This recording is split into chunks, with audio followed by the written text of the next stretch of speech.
Good afternoon, everyone. Thank you so much for joining me today. My name is Pam Anson, and I am the Director of Brand Outreach here at the Better Business Bureau serving Greater Cleveland. I want to thank everyone for joining us today, especially our accredited businesses who have been supporting us during this time. We know times are tough, and we want to make sure that we're providing you with the best information possible, which is why we keep having these webinars. Today, we have a really great webinar today from a fellow accredited business, Gertsburg Law Firm. We have Alex Gertsburg, the CEO of Gertsburg Law, as well as his co-worker, Catherine Ensign. They'll be able to tell you about business liability and help answer any questions that you have. If you have any questions throughout the webinar, please feel free to type them in the questions box. And at the end of the webinar, we will be happy to answer as many questions as we can. So I'm going to pass this over to you, Alex, and thank you again so much for being here today. Thank you, Pam, and Catherine, thank you for being on with us as well. And thanks to all of you for joining. This is a really important topic, and it is kind of what we're going to present to you is sort of an accumulation of the answers to the questions we've been asked the most in the last couple of weeks. That and where's my PPP money are tied for first place among panicked clients calling us. As Pam mentioned, I'm Alex Gertsburg. Gertsburg Law Firm is a full-service business law firm. Our main office is in Chagrin Falls. We have another office in downtown Cleveland. We've got, I think there's 12 of us over there now. We primarily serve small and mid-sized businesses. We're probably about 60% litigation, business litigation, and about 40% business transactions, although that fluctuates. And we've been around since 2012. Prior to that, I was in-house general counsel for a telecom company. And before that, I was a business litigator. So over the last 20 years or so, my career has generally been focused entirely on representing businesses and generally helping them avoid liability, although never in a global pandemic. Here's what we're going to talk about today. Obviously, we're all here because we want to know how to limit our liability as we reopen our businesses. I'm going to talk about it in the framework of the system that we use for helping our clients minimize their liability in general. That we call that system Cover My Six. And what that is, and I'll talk about this a little bit more in a few minutes, is a sort of a 360-degree shield, if you will, for addressing liability, focused on the most likely plaintiffs that are out there that would create that liability. These are your employees, your competitors, your customers, your government, your owners, and your vendors. And then we're going to have some Q&A at the end. And I'll try to leave time at the end of this, enough time for that, but I will also stay on if folks want to ask more questions afterwards, and then we'll share some resources with you where you can go after this to get more information. So I want to say it was a week ago Monday that Governor DeWine, during one of our regular, Wine with DeWine sessions, announced the schedule for reopening businesses in Ohio. Healthcare providers, dentists, and veterinarians have already been open for a few days. This last Monday, it was manufacturing, distribution, and construction companies, general office buildings, and then next Tuesday is many of the rest of us, consumer, retail, and other services. Now, these are not as obvious definitionally as they would seem. These have some details on the governor's website that you might want to check out to make sure that you are what you think you are in those. And then there is going to remain a lot of categories of businesses that are going to remain closed. Sadly, for our children and for those of us who are parents, that will the schools and the daycares. So for restaurants and bars, and then hair salons and spas, that is now the subject of a task force that the governor has set up to create a schedule for reopening, the conditions for reopening. I know most of us are walking around looking like Joe Exotic and desperately needing haircuts, but we're just going to have to wait, at least to get them legally in Ohio. These other categories, daycare centers, adult daycare centers, and entertainment centers are going to remain closed for a while.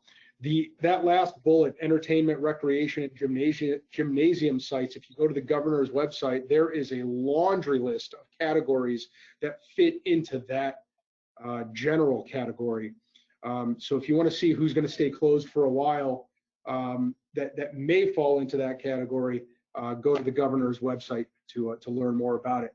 As I mentioned earlier, the Cover My Six framework is set up so that let me re-articulate that horribly phrased statement.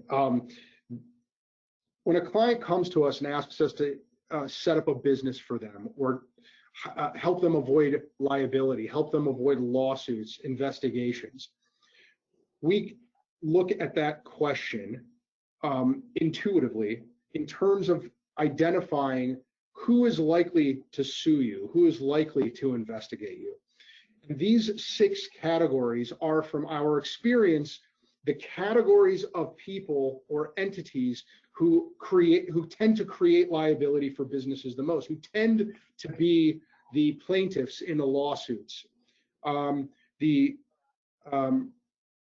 Our experience, and certainly my experience, almost 20 years of practicing law, being involved in probably thousands of lawsuits at this point in my career, mostly on the defense side, is that every single one of them has an employee, a competitor, a customer, the government, an owner, or a vendor or supplier as the plaintiff, right?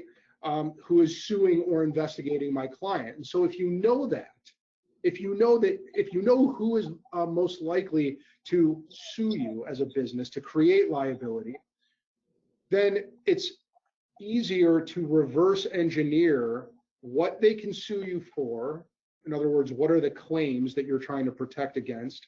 If you know who can sue you and what they can sue you for, it then becomes more manageable to determine how to prevent lawsuits, how to prevent investigations, or if you can't prevent them, how to minimize your exposure to them. What I tell our clients all the time is, look, we can do everything right for you, and we can create this shield around you of compliance steps, but anyone with $250 can walk into Cuyahoga County Court of Common Pleas and file a lawsuit against you. What we endeavor to do is make it A, difficult for them to do that, and B, difficult for them to prevail, difficult for them to win, difficult for them to get past a motion to dismiss or a motion for summary judgment. So it is within that framework that we're going to talk about what you can do with respect to each of these categories of plaintiffs to reduce your liability in general, and then specifically as you open up your business in this pandemic, okay? Our employees constitute the group of plaintiffs with the greatest number of potential claims against you as a business. There are innumerable layers of regulation at the federal level, the state level, sometimes at the local level. So your employees may be the smallest number of plaintiffs, but they have often the largest number of claims. And so in general, what you ought to do, and I encourage everyone to do this particularly now, use this as an opportunity to build that shield, build that compliance system that minimizes your exposure with respect to employment law by doing a couple of things. get an employee handbook, a really good one, and have a lawyer draft it for you. Don't use the one that Paychex or ADP or your payroll company provides you. Get a good employee handbook that has good anti-discrimination policies, has at-will employment language in there, has specific language for disciplinary actions, and as many steps as you can build in there to have your employees and to have your business and your employees interface with each other on a legal basis without creating liability. So the employee handbook, in my mind, is like the first line of defense. The other thing that you ought to be doing is talking to your insurance agent about employment practices liability coverage, or EPLI coverage. If you have employees and you don't have EPLI coverage, then I think you're cheating yourself. I think that you're spending money on general liability insurance that is not going to cover you in a lot of employment lawsuits, and so you're throwing money down the drain in a lot of ways with your insurance carrier. So now let's talk about the pandemic as it relates to employees. So the website you see on your screen is a great place to start. Okay, there's two links there, one for Responsible Restart Ohio and one for employers and employees. And if you get nothing else out of this entire webinar, let it be this slide, and let it be the instruction, the recommendation that I'm giving you to go to this website and fish around for all of the great information that our governor has provided there for us. If you do, you will find some of these things there. Okay, this is now a requirement for employers relative to their employees. They have to wear, in most cases, face masks. The governor has backed off, the state of Ohio has backed off requiring face masks for customers, but they are required in most cases for employees. There are a few exceptions, which we're going to get to in a second. They want employers conducting daily health assessments.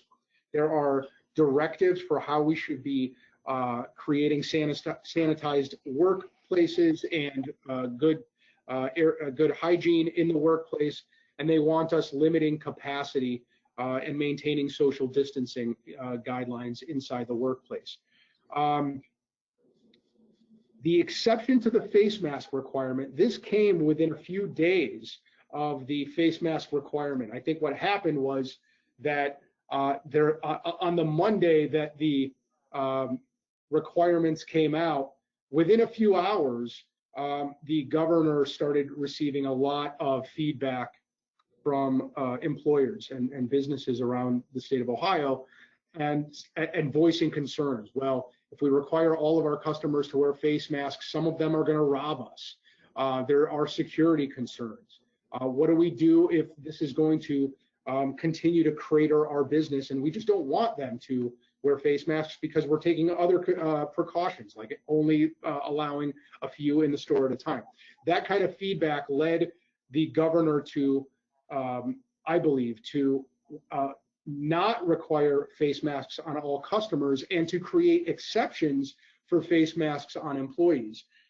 So these are those exceptions. There are times when there are other regulations that may not allow face masks on employees. There are best practices. Some employees have health issues with wearing face masks, and we'll talk about what to do when you have employees complaining in a second. But one of the things that the governor is encouraging us to do, and that to find ways to let your employees work from home. That avoids a lot of problems. Okay, there's nothing that says that they have to come to work unless you require them to come to work. And there is, I mean, look, that is just going to create more compliance steps that you're going to have to follow. A big one, and this is a big one in our office, right? Most of our employees have offices.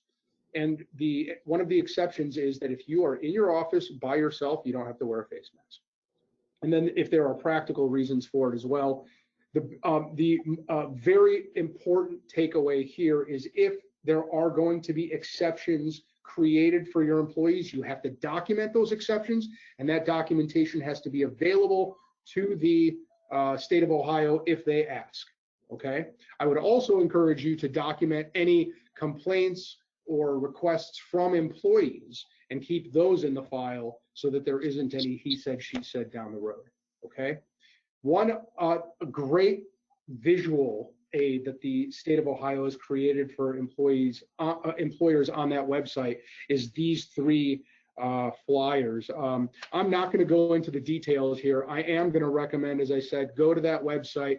There's one for general offices, there's one for consumer retail and services, and there's one for manufacturing, distribution, and construction. Find the one that applies to you. Well, really, there's generally going to be two that apply to you: the general office one and one of the others.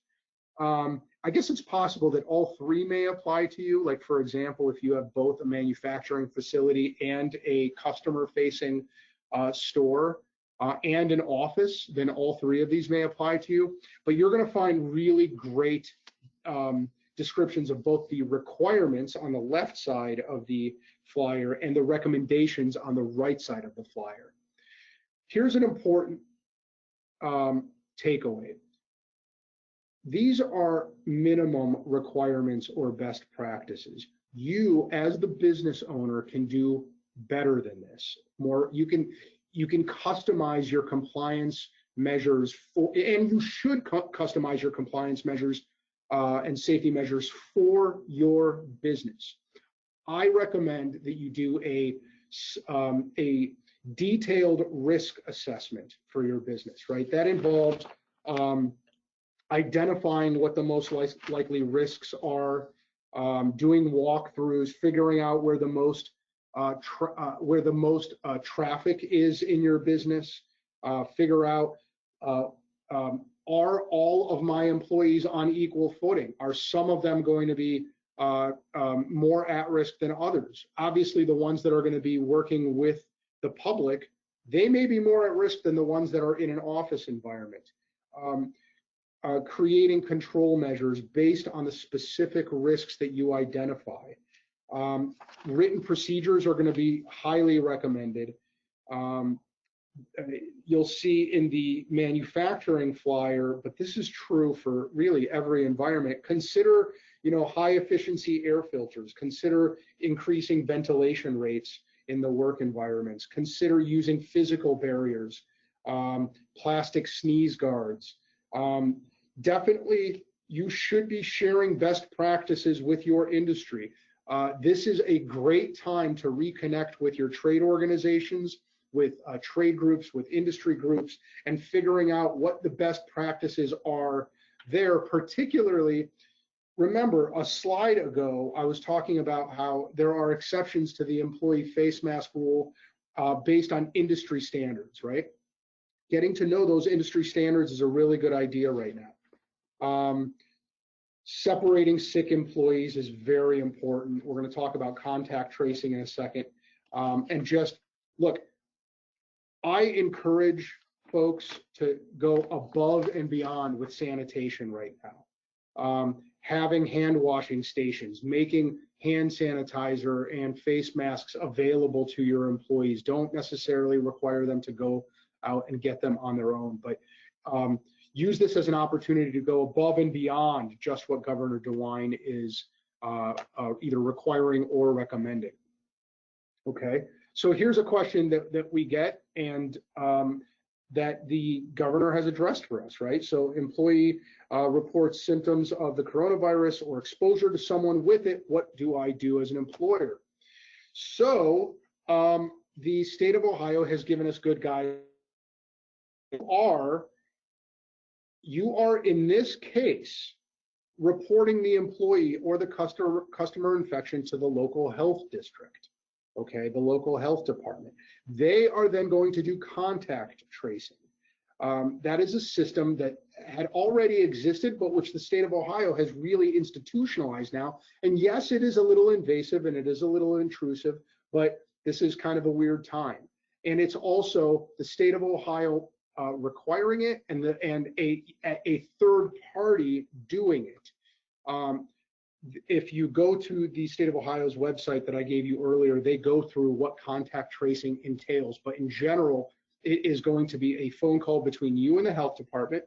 It's going to be then a phone call between the employee and the health department, and then the health department asking a bunch of questions to the employee. Look, I think constitutionally they probably aren't required to answer any questions, but your obligation as an employer is to let the local health department and the employee have that interaction, and then the local health department will then give them advice, talk to them about who they came in contact with, and may in some cases reach out to those people who they came in contact with, right? You're then going to shut down that shop floor or the store, depending on where they had contact, and you're going to do a lot of sanitation and a lot of cleaning, and then you're going to reopen after consulting with the health department. Okay. So this is a really common question right now, right? I've done everything right as an employer, and I've brought my employees back. I've asked them to come to work, but they just don't want to. They're afraid. Let's treat those two questions separately. If they are afraid, you're going to talk to them, right? You don't really want to say, come to work or you're fired, and that's the whole end of the conversation. I'm not telling you anything you don't already know. Have a conversation with them, try to address their fears, and try to let them work from home if that is sustainable for your business. You do not have to keep an employee on the payroll who cannot do the job that you need them to do. There are exceptions to that. We'll talk about that. You're going to get employees who want to just remain on unemployment. You, as an employer, have the nearly unfettered right to run your business. Okay? You cannot violate law. You cannot discriminate. But you do not have to keep an employee on the payroll if you need to use that. Use your funds to hire somebody to do what you need done in your business, okay? Catherine is much smarter than me in talking about unemployment, so I'm going to punt over to her in a second to talk about that. Does ADA apply to COVID-19? The answer is possibly. The Americans with Disabilities Act applies in some cases where major life activities of one of your employees has been limited, and then there will be requirements on you as an employer, if requested, to make reasonable accommodations to the employee. Ultimately, a lot of this is going to dovetail into the same place. Can they work from home? Right? Can you help them work from home? Can you continue to run your business with your employee working from home? Catherine, if you're on, this is where I'm going to ask you to kick me under the table, or even better, to just talk instead of me, because like I said, you're smarter than me on this. Employee was laid off, currently receiving unemployment comp, and they just don't want to come back to work. Catherine, what do you advise the employer in this situation? Well, again, this involves another discussion regarding why they don't want to return back to work. We've had several instances in the last couple of weeks where businesses are reopening and they're reaching out to their employees to come back, and the employee has indicated to them that they don't want to come back because they're actually making more on unemployment than they may be making if they return to work. The Ohio Pandemic Act increased unemployment benefits for a period of time starting February 2nd until the end of June, and increased the amount of unemployment compensation, the weekly amount, to $600. So we have instances where people are making more money on unemployment than they would be making returning to work.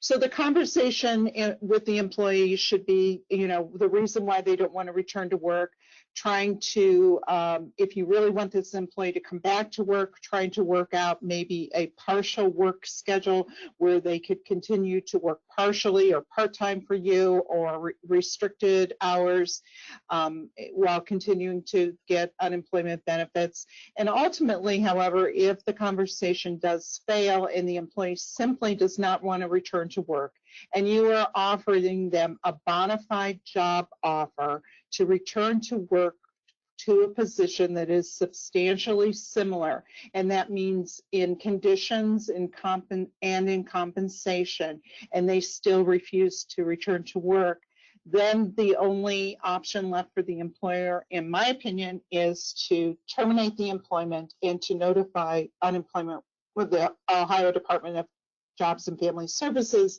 that a job offer has in fact been extended and the former employee has refused that offer, thereby putting their unemployment benefits in jeopardy. Right. Yeah, I think the operative. I think that the operative term is if they refuse. This is on the employee, right? Not so much on the employer, on you guys. But if they refuse a job offer that is suitable employment, that constitutes suitable employment for themselves, and they refuse, then they're not going to be able to collect unemployment. And then, Catherine, there were two layers of unemployment extensions, right? One was, do I have this right? The federal level was the $600, and then the state expanded the time period and the ability of an employee to go on unemployment if they were maybe a part-time worker. I'm sure I'm butchering this, but it's something like that, right? Yeah, we call that eligibility. People that were previously not eligible for unemployment benefits, being independent contractors or people that earned less than the prior minimum for unemployment, were not previously considered eligible. The law has expanded that to allow more individuals previously not eligible for unemployment to in fact apply for and receive unemployment benefits during this period. Awesome. Thanks, Catherine. I appreciate it. Can I fire my employees? Yes. Generally, you can fire your employee for any reason that doesn't violate public policy, that isn't discriminatory. We've addressed the situations about fear, about them not wanting to come to work. So the question is, what can you fire them for, right? Well, if unless they are, you can't fire them for a discriminatory reason, something that violates their rights under, as a protected class, national origin, disability, race, sex, disability. There are others, right? So you can't fire them for any of that. You can't fire them for retaliating. You can't retaliate against them for filing a claim or raising a concern. You can't fire them if they have an employment agreement that prevents them from being fired or requires certain notice provisions or certain reasons like just cause as defined in that employment agreement. But if they are at-will employees and you're not discriminating against them and it doesn't violate public policy, then generally you can fire them for any reason or no reason, and they can quit for any reason or no reason. This gets back to the employee handbook. A really good idea, if you don't have one now, to use this as an opportunity to put one in place so that that at-will employee language is there. All employees here are at-will employees unless they have an employment agreement that has been signed by the CEO or something to that effect. And then you'll have the anti-discrimination language in there as well.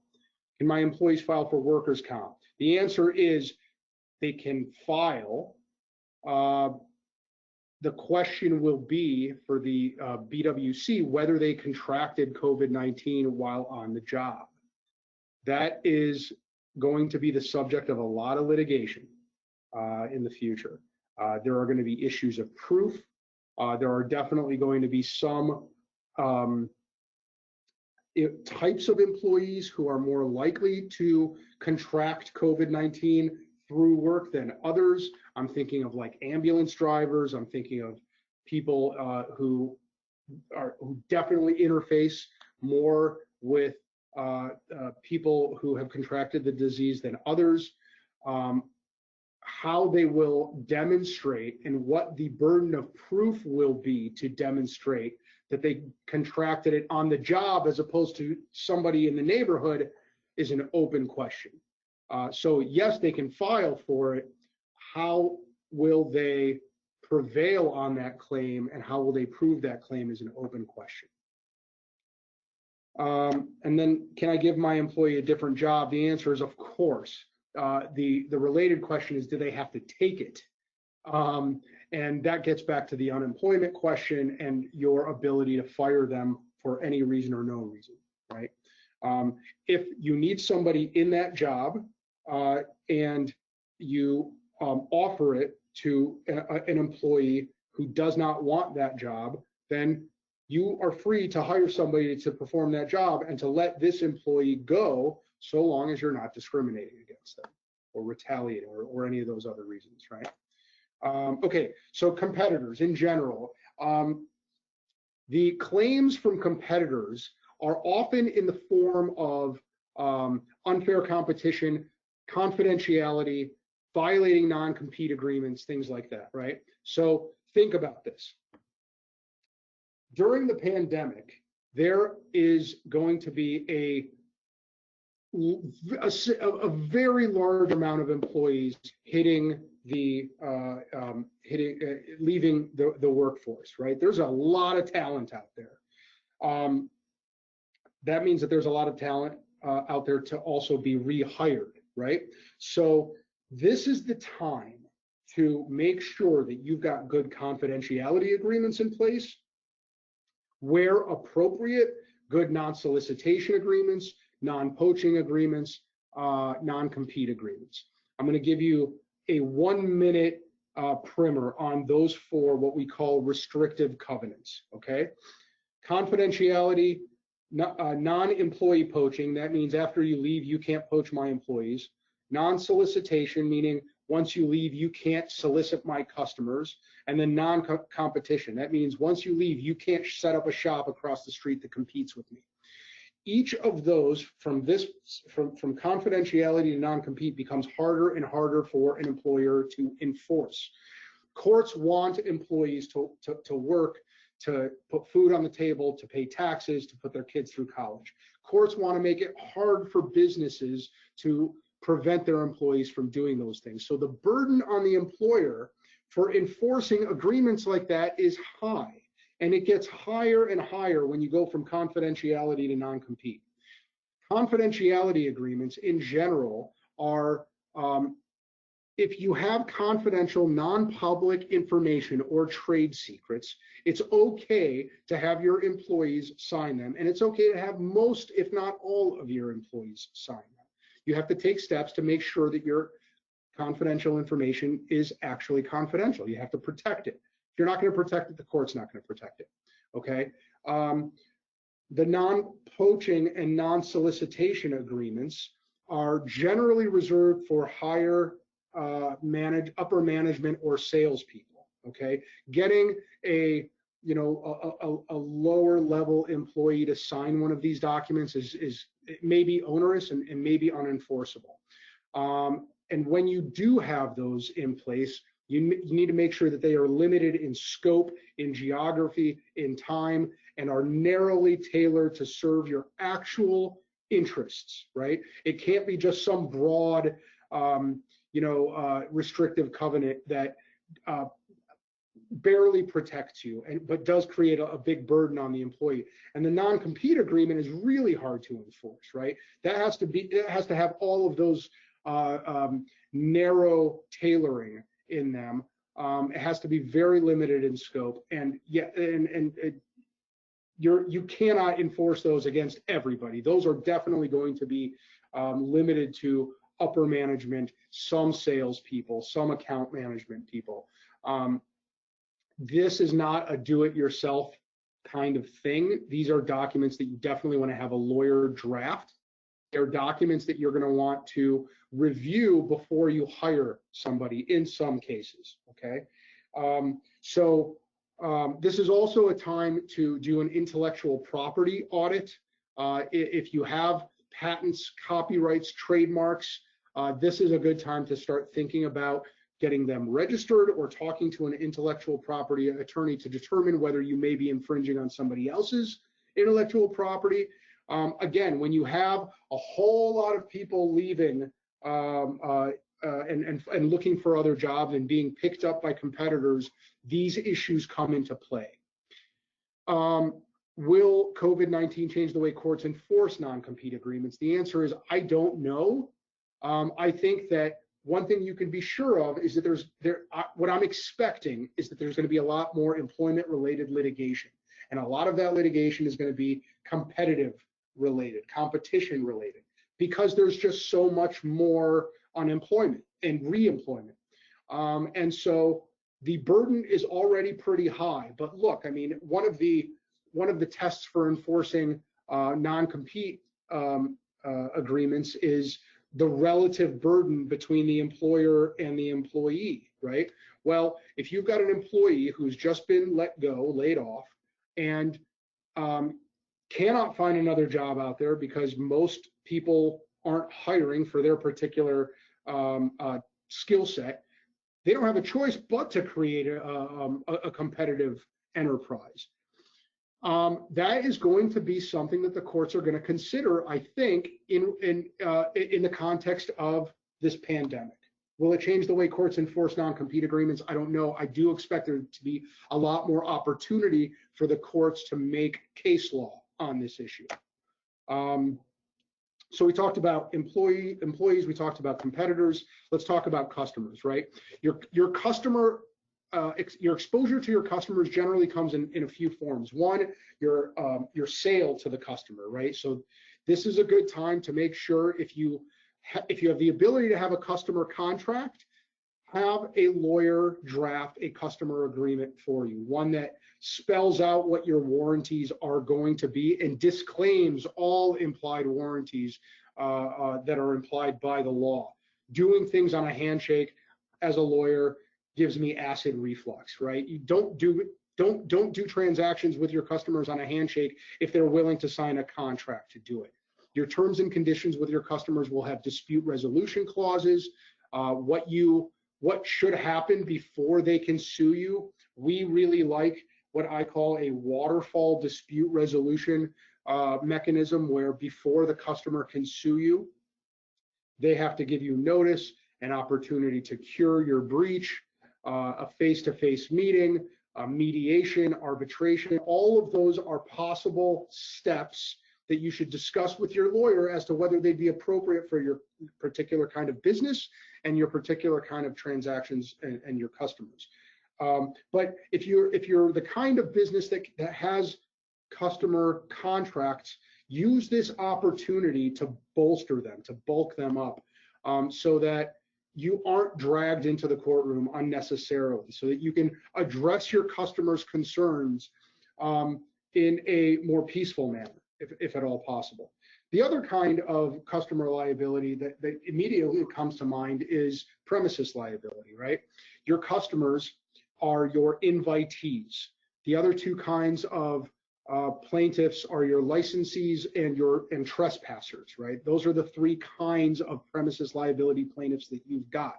You've got the highest level of obligation, of responsibility, of liability to the invitees. These are customers that you're effectively inviting onto your property so that you can sell them stuff, so that you can transact business with them.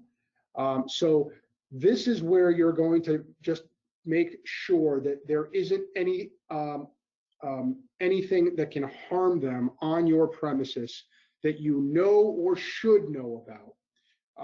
We've talked a lot about those things in the context of the governor's reopening orders.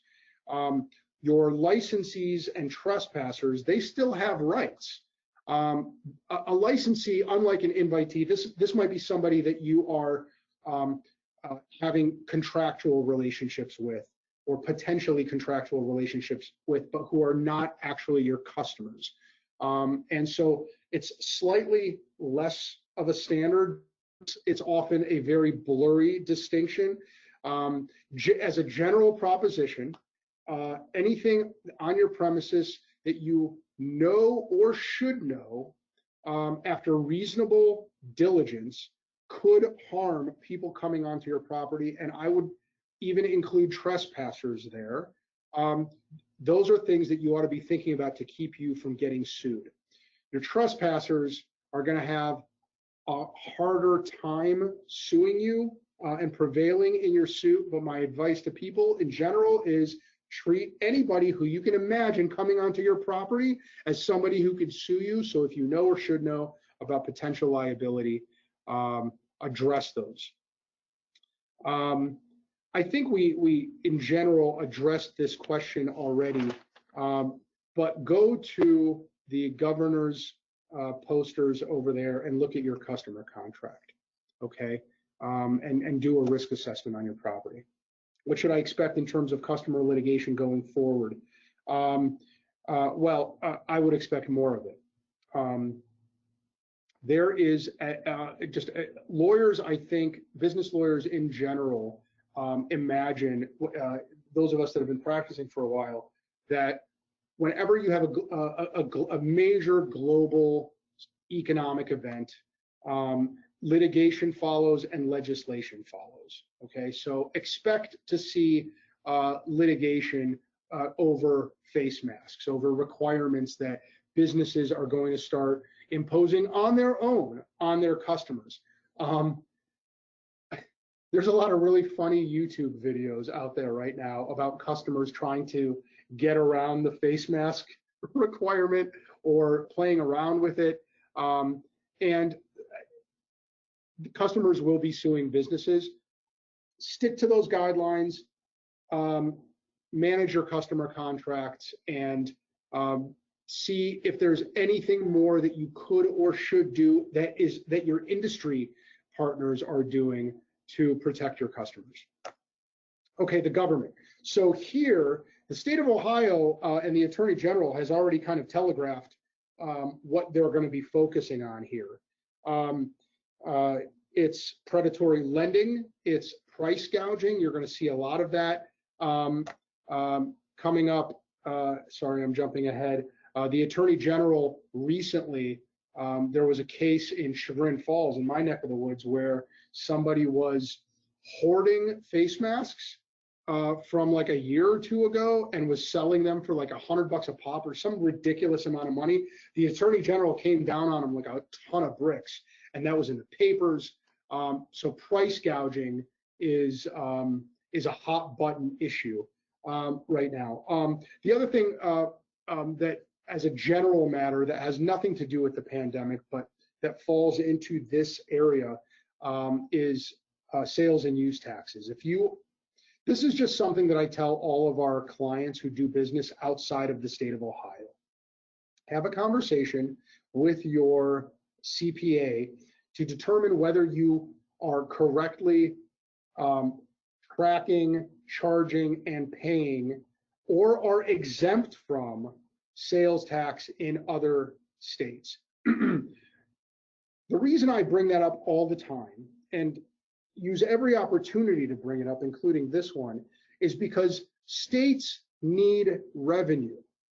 States are looking for more opportunities to raise revenue, and this economy, and the one that is coming for the next couple of years, I think, is just putting even more constraints on state governments to find money, to create revenue. And even before this pandemic, states were increasing their enforcement against businesses who aren't paying sales and use taxes in their states. That is across the board, increased enforcement. There was a Supreme Court decision, I believe in 2018, called the Wayfair decision, that spelled out when states can impose sales and use tax liability based on whether a businesses transacting business in their state. That created a lot of clarity for businesses where otherwise there wasn't any. All I'm going to say is have a conversation with your CPA about whether you're doing it correctly. If you're not a business owner myself, I don't like going through life with blinders on. I want to know what's out there. And if it's out there and it's big, there are ways to deal with it that aren't as scary as you think. There are amnesty programs. There are these systems that states have set up called VDAs, voluntary disclosure applications. Use this as an opportunity to figure that out. If you're a minority business owner, there are resources that can help you right now. The MBDA, the Minority Business Development Agency, is helping minority-owned businesses with funds, with liability questions. So if you are one, you should check them out. Okay, I think I'm going over on time, so I'm gonna talk kind of even faster than I already have, so I'm sorry. If you are the owner of your business, this is a great time to make sure that you have set your business up properly with the state of Ohio in a limited liability context. You should have I pray that you have registered with the Secretary of State as an LLC or a corporation. Whether to be a corporation or an LLC is a decision that you should talk over with your accountant and your lawyer, and make sure that you have papered that process up correctly in addition to just filing something with the Secretary of State. You're going to want to make sure that there's an LLC operating agreement or a partnership agreement with partners, or a shareholder agreement if you're a corporation. You're also going to, again, use this as an opportunity to make sure that your insurance is maxed out, including potentially D&O coverage, directors and officers liability coverage.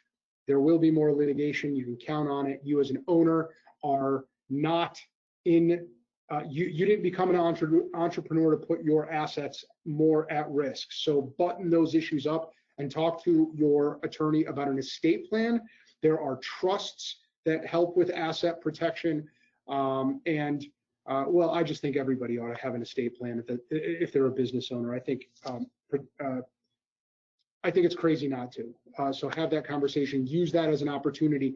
But all of these things that I just mentioned are asset protection mechanisms. If you know that there's going to be more litigation, protect your assets in those ways.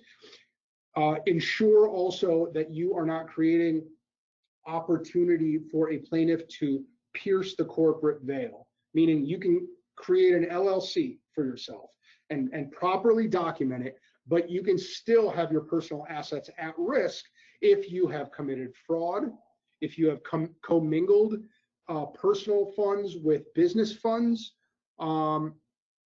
if you have made unlawful distributions of funds while your company is insolvent. All of these are things that you have to be very careful about while you are properly documenting the separation of your LLC from yourself and properly filing with the Secretary of State. The answer is yes. COVID-19 increases your risk of being sued for the reasons that I've stated. Remember this: if I'm a plaintiff's lawyer and I find any reason if I'm going to sue your business and I find any reason to sue you, the owner, personally, I'm going to do that, because the business can file for bankruptcy.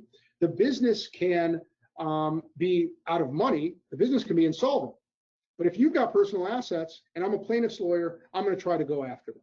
Okay, so these other, and COVID-19 is absolutely going to create more opportunity for litigation, increased claims opportunities. So if the risk is higher, do those things that I just mentioned to limit the ability to go after your personal assets. Okay, your suppliers are going to have contracts with you, I hope. If they don't, create a purchasing policy for yourself and a set of terms and conditions that you should try to negotiate with your suppliers. Here, if they try to get out of contracts with you, and this is happening a lot right now, then you are going to be looking to the contract for reasons why they should be excused and for force majeure clauses. Force majeure generally means act of God, unforeseen circumstances.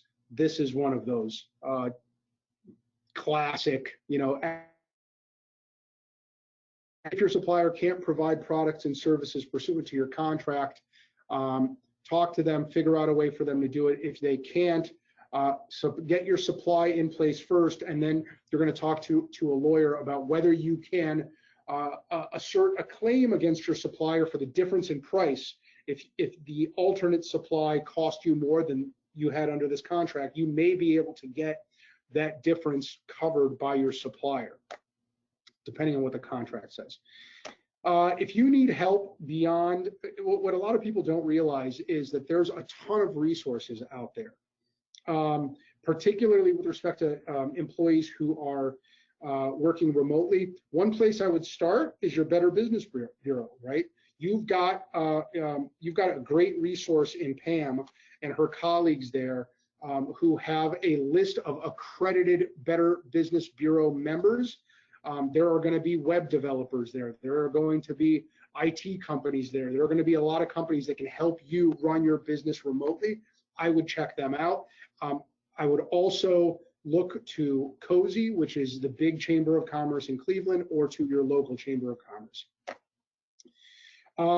We have set up on our website a number of resources that are specific to this pandemic. And we are providing a lot of free resources to our business clients.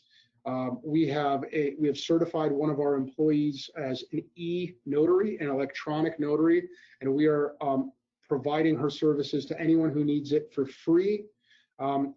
A lot of the things that we just talked about, we have in the form of checklists under the Cover My Six framework. We've made those checklists available for free. There is this business survival guide that is up there, and you can download that. But go to gertsburglaw.com, click on COVID-19 survival guide, and you'll see a lot of things that we've made available to you guys for free. I am so sorry that you had to listen to me talk without with almost no interruption for the last hour. So let me stop talking. Pam, are there any questions that I can answer? Yeah, there are a few questions, and before I get into that, I know this was a lot of great information. We did record this webinar, so it will be made available if you missed anything or want to, review something again. That will be posted online in a few days. Please continue to type in your questions if you have some, and I will ask what we have now. So you mentioned part-time employees, and do you know how much I can pay an employee without affecting their unemployment? I can take a guess, but I know someone who knows better than me, and her name is Catherine Enzine, and she's on this call. And by the way, I'm sorry, I got the date wrong down here. It's not April 29th, obviously. Catherine, are you still on?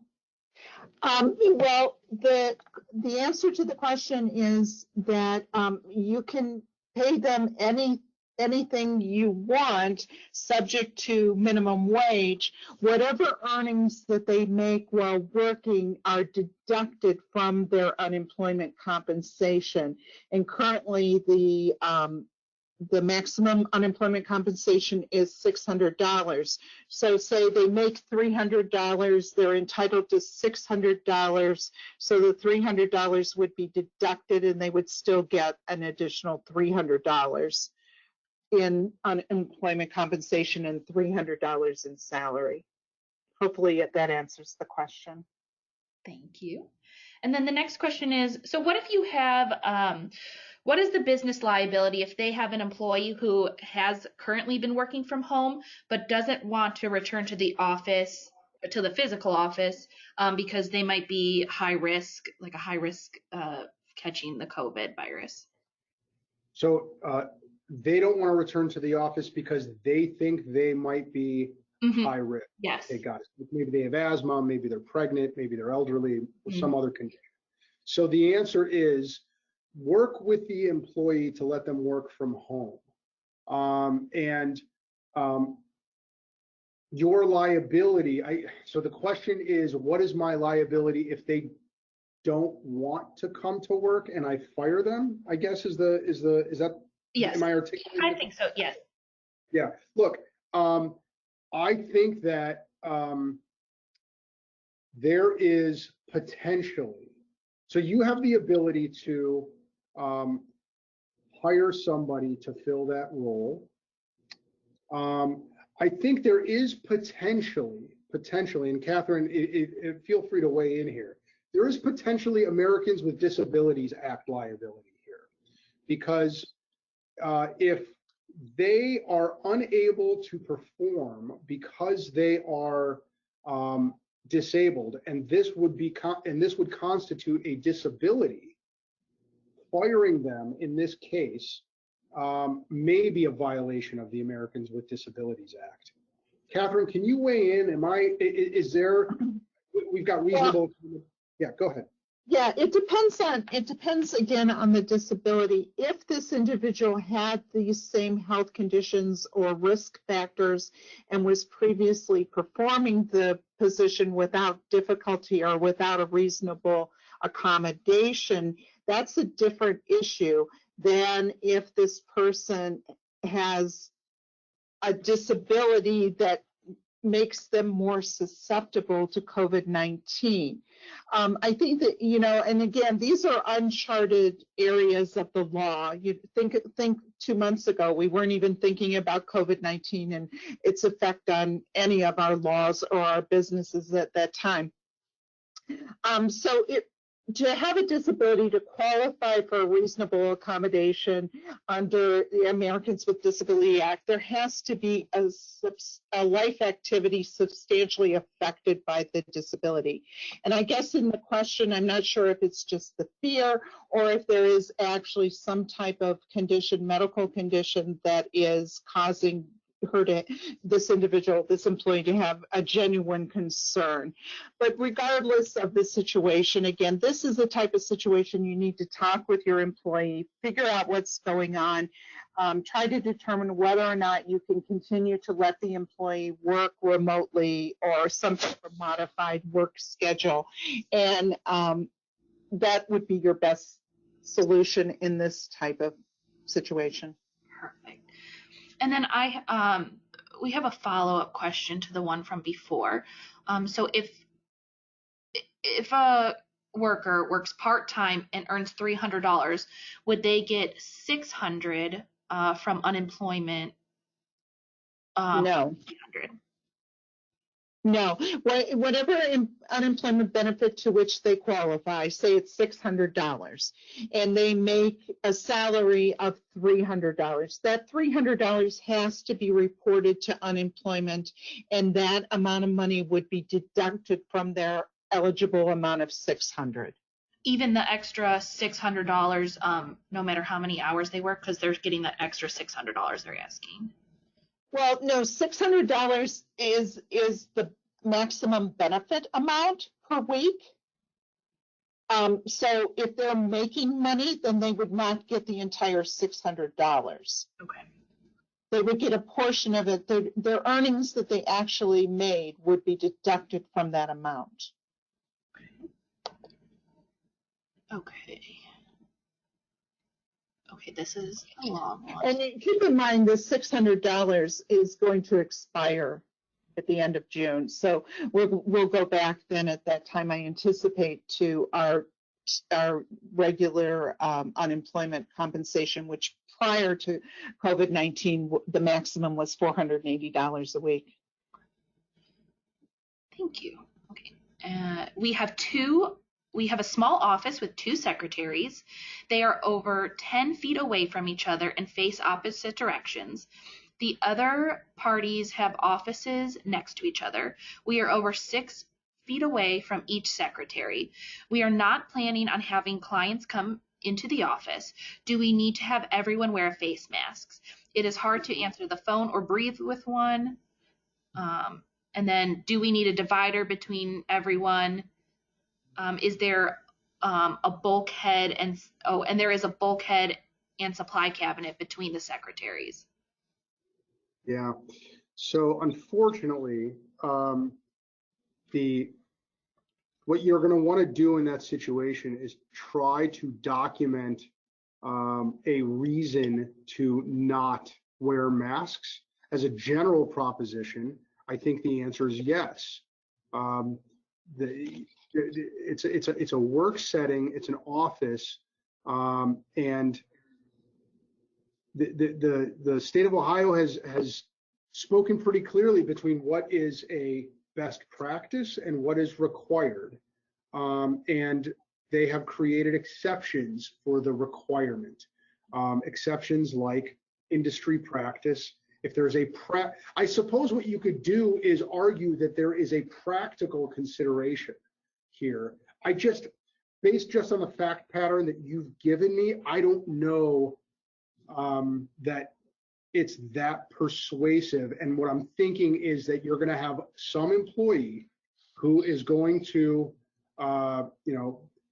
be a disgruntled employee and say, no one's wearing face masks here, and I got sick. And they're going to report you to the state of Ohio, and you are going to have to create a very well documented reason that fits into one of those exceptions for not having face masks there. If they are in their own offices, they can have no face mask. If there is an industry practice that you can point to. But based on the fact pattern that you've given me, even though you've got dividers, I'm just not persuaded, unfortunately, that you don't have to have them wearing face masks. Perfect. Okay. Sorry, there's quite a bit of. And then let's see, next one. Okay. Can we ask what can we ask from employee that goes to the doctor or ER because they feel sick for returning to work? Yeah. You are supposed to actually require your employees to do a self-assessment. Okay. And I think that there's guidelines on that as well, but it must include, having them confirm to you that they do not have a fever, that they don't have symptoms. I think that putting it in that way, as opposed to asking them more personal information, is better. If you know that they've gone, if you know that they've had symptoms and have gone to the doctor, then it would be not just appropriate, but required that you have a conversation with your local health department to so that they can do the contact tracing, and they're going to be having those conversations with them as well.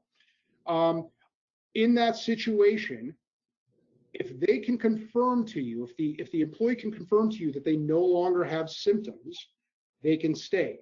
If they cannot confirm to you that they no longer have symptoms, then you should send them home. I do think it's okay to require a doctor's note in this situation. Catherine, do you have anything to add to that, or is that how you would handle it? I think the EOC has given some guidance on this, in that employers are absolutely can ask for medical documentation, especially like, off work 3 days, you have to come back with a medical note. But the EOC of the, indicates that we should be very lenient with regard to requesting this medical information, as it may be difficult to get from the medical provider. It may be difficult for the employee to produce the medical note that you're requiring. But if in fact you have somebody out of the office for a medical reason, you can in fact ask for a medical excuse. And then should I have an employee check everyone's temperature upon arrival? I know that it's being done, and should you or could you? I think you could, in this environment, do that. I think that that's okay. Should you? I guess I don't see a problem with it. I think that if it was 3 months ago, if it was 2019, I would think differently about it. But in this environment, I think that you've got a lot of cover from the state of Ohio's guidance on this issue to go ahead and do that. The answer is it's not a bad idea. Part of it is going to be, your employee relationships, right, between you and your employees. Will they consider that invasive? Will this create problems? If you, maybe I can answer the question slightly differently. If you as an employer feel that that is a good extra measure to keep your other employees safe and your customers safe, then I'm totally okay with that as an attorney. Can I add something onto that, Alex? I too concur that that can be done. In fact, I know of many employers that are doing that. My caution is, however, if you are recording temperatures or if you are making any kind of medical record with regard to the employee, those records, of course, have to be treated in strict compliance, and we wouldn't want to disclose those. We wouldn't want to have that type of record in a personnel file, but we could contain it in a medical record file that you may keep on your employees. So just be careful with record keeping and securing records if you are recording the temperatures of your employees. Yeah, one other thing to mention that you just reminded me of, Catherine, if you become aware that one of your employees has either contracted coronavirus or has been exposed to it, it is okay to send them home, to clean the area, and to let the business know that you have discovered that someone has contracted it or been exposed to it. I am still not comfortable identifying the employee to the other employees, subjecting them potentially to isolation by them, ridicule, whatever. HIPAA, I think, still does apply here, but I think you can comply with that and take care of your employees just without exposing, meaning identifying an employee that it has been sick or has been exposed to it to the other employees. Okay. And then we are a dance school with liability waivers. What should a new waiver include for COVID-19? Yeah, we get this question a lot. And so the answer is enforcing liability waivers in general is very difficult, okay? As it relates to personal injury, okay? Enforcing them in a pandemic so that your customers or employees or anybody has absolved you of liability from COVID-related issues, problems, right, is going to be really, really hard. And I would also be cautious about creating language that does that, because if it is deemed unconscionable, then it would be a violation of the Ohio Consumer Sales Practices Act, which says that anything that you put into your contracts that's unconscionable is arguably a violation of the CSPA.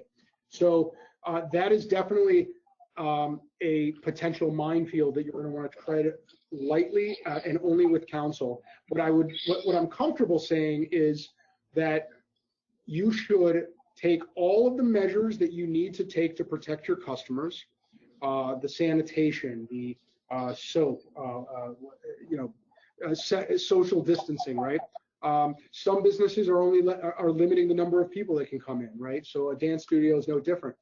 And then notifying them that of the steps that you have taken, notifying them that notwithstanding all the steps that you have taken, you cannot be certain that the people who have come into the store are not carriers or not ill with COVID-19, and that they are coming into your business at their own risk. I think that kind of language is generally going to be okay, but having them sign something saying, I will not sue you, or I will not hold you liable if I catch the coronavirus in your store, that's going to be a tough haul, and it will be something that you want to, if you're going to go down that road, have a very good conversation with your attorney before you do. Thank you. Let's see. Is there a percent of increase to cost due to PPE can we transfer to client without flagging as price gouging? What a great question. Think as a general proposition, if it is part of your, it's price gouging if you are increasing if you are greatly increasing the price of something you're selling, right? 2, 3, 4 times its fair market value because it is in low supply in an emergency. Okay, so that is price gouging. Having it be priced as a percentage of your cost, I think maybe what you're trying to say is, okay, if I spend 10 cents on a mask, how much more than 10 cents? What is the multiple on the 10 cents that I can charge for it? I think that's what you're asking. The answer is, I don't know that there is a hard and fast rule, but I could be wrong, and I'm happy to research that. I don't know off the top of my head. I do know that the Ohio Attorney General's website has a link to price gouging information, and check there. And if you would like me to look into it, I'd be happy to. And my contact info is here, so you can email me separately, or just let us know. I'd be happy to look into it. I will look into it, actually. It's an interesting question. Okay. And then, all right. And then we are an in-home contractor, so what do we need to wear to complete the job safely? Yeah. What do you need to wear? What you should wear is a mask. You should, in this case, in my opinion, require your employees to wear masks when they go to other people's homes. I think that is a good practice. I think that if we're talking from a health standpoint, that seems like an obvious good practice. But from a liability standpoint, if you require your employees to wear masks when they go into other people's homes, you have observed basic minimum standards. From a liability standpoint, that is a good idea. Okay. If BWC claim happens, do they have rights to contact clients to see if that's where contact happened? The answer is that I think that your workers' comp defense attorney will put together a discovery plan, will identify witnesses, and will contact customers as potential witnesses. For you to do it yourself without an attorney, I mean, I have a natural gut reaction when our clients want to do things like that on their own, and my general response is don't. Things that you say, things that you do may be used against you in litigation later, and will be painted as you being a bad actor, will be misconstrued. So as an attorney, I have a visceral reaction to self-help things like that. From a privacy standpoint, it's probably not a good idea. From a customer relations standpoint, it's probably not a good idea. From an employment relations standpoint, it's probably not a good idea. From a legal liability standpoint, again, I don't like it. Can you be sued for it? I guess I'd have to think about it some more. I'm trying to construct in my mind what that claim looks like. Invasion of privacy, I mean, maybe if you get private information from a customer and you disclose it to the public and it invades their privacy. So I'm just kind of war gaming this out in my mind. I guess I would just say I don't like it. I don't like the concept. All right, a few more. I'm a one-person business teaching private music lessons. I am researching best practices for safeguarding my clients. If I have done everything reasonable and someone still gets sick, what is my liability? What they would have to demonstrate in court is that you were negligent in this situation, okay? You have a duty to the customer, you have breached that duty, the customer has been damaged, and the damage was proximately caused by your breach of that duty. It's a four-pronged test in Ohio. So, do you have a duty to your customer to protect them from your, well, so before we do that analysis, there is going to be a lot of questions of proof, okay?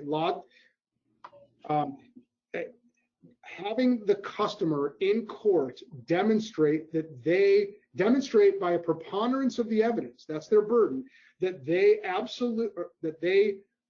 contracted the disease from you while you were teaching them music and not from some other cause is going to be challenging, I think. Do you have a duty to the customer to not harm them? Yes, you do. Do you breach that duty if they get sick? If they can prove it and you did not take measures to protect them, then yes, you breach that duty. Were they damaged by your breach of that duty? If they can prove it, sure, right? If they can prove that they were damaged, presumably the damage is the fact that they have the disease. And the monetary damage, loss of work, loss of business, pain and suffering, could be an element there. Non-economic damages could be an element there. There's so much law on what the calculation of damages and what the expert witnesses would have to testify to that I will bore you to tears talking about it here, but you could be conceivably liable for economic and non-economic damages, but there would have to be that fourth element, which is causation. They would have to demonstrate by a preponderance of the evidence that your conduct, and in this case misconduct, was the proximate cause of those damages. Take good precautions. Consider avoiding, social distancing. I don't know. I'm imagining somebody sitting next to somebody at a piano. You can't socially distance there, but maybe try to. Wear masks, good hand sanitizers, wipe everything down, and have good insurance. Have a really good conversation with your insurance agent that covers communicable diseases, and go through those other things that we talked about, customer contracts, for dispute resolution. That's going to be important here. And then having your assets protected properly, having your business properly organized, things like that. I am a general contractor. We do remodeling in customer homes. I have no employees, but I have subcontractors. What is my liability towards the subs, their helpers and clients when we are working? Your liability to a subcontractor is generally going to be by contract. So you ought to have a contract with them that spells out what your liability is going to be, and instructs them to take lots of precautions to protect themselves. They should be a business. They should be a business owner. They should have insurance. They should have an LLC. And you should treat them as a separate business with which you are having a contractual relationship. You should have them get insurance that identifies you as an additional insured on their policy. Okay, that way, if you get sued for something they did, you can assert a claim with their insurance carrier. So generally your liability to them is going to be per contract. Now, if they are also going to be an invitee or a licensee on your business, then you've got that premises liability issue, and you should address that in the same way that you address, you know, a customer or somebody coming on your property, right? Take precautions, ensure that there are no risks there that you know or should know about. If despite all of those things, somehow you are tagged with liability to them under a negligence theory, then it's what I just said, right? There's duty breach, damages, non-economic damages potentially, but that's, like I said, it's a heavy lift to get to that point, particularly with a subcontractor. I think we just have a few more questions. So how do you suggest a nurse handle being told that he or she needs to take an assignment caring for COVID patients, although he or she is unimmune compromised? The nurse's options are to be home on unpaid leave, burn through all PTO, or work. Again, this is a, I think from what I understand, similar to the question of, can I force somebody to work, right? For me. And the answer is, you need to get, no, you don't, you can't force anybody to work. You can terminate them. You should find somebody to do the job. If it's not them, it's somebody else. It's okay. Businesses have the right to replace employees if they need the job done. If you need to terminate them because you can't pay them, because you can't afford it, you just have to make sure that you aren't terminating them for a discriminatory reason, and that there isn't some employment contract in there. I guess the question might be, are you discriminating against them by terminating them in that situation? And you just have to be very careful not to discriminate against them. And there's that question then about whether they have a disability. From the fact pattern, I didn't hear. I heard something about them being non-autoimmune compromised or something to that effect, Yeah. meaning. Yes.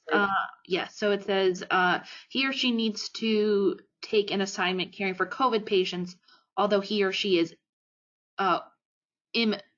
immune compromised. Okay, so it sounds like they are a high risk person. So the Americans with Disability Act, I don't know that it would apply because, well, it could apply actually if that condition that they have is limiting their ability to perform certain functions, right? Boy, I'll tell you, a condition affecting major life activities. There's an argument that that is a condition that affects major life activities. This is not a black and white answer. The answer I have for you is you have an employee that has stated that they have a medical condition. Can you fire them? And the answer is there are going to be layers of questions that I'm going to ask you as an attorney to determine whether there is an Americans with Disabilities Act violation here. And by the way, that doesn't solve the analysis. There may be reasonable accommodations. There may be other things that you can do short of letting them go. And then documentation is going to be really important here. But I guess the net of it is this is a conversation that we would have to have, or that you should have with your attorney before letting them go. Okay. And then we just have a question, if you have any handouts available that could affect the webinar. Sure. Well, I'm happy to share this. So Pam, I will send this to you. Perfect. This PowerPoint. And if anybody wants the PowerPoint, ask Pam or ask me. And definitely go to gertsburglaw.com. There's a COVID-19 page there. We're updating it regularly, and there is a lot of information there, and there are business checklists there that you can use. And there's also some estate planning checklists. Look, let me reiterate. Use this time. If you're listening to this webinar, you're already thinking about legal liability, and that's smart. Litigation is not fun for anybody, except the lawyers, right? And even then it's not fun a lot of time, but use this as an opportunity to build protections around yourself from legal liability.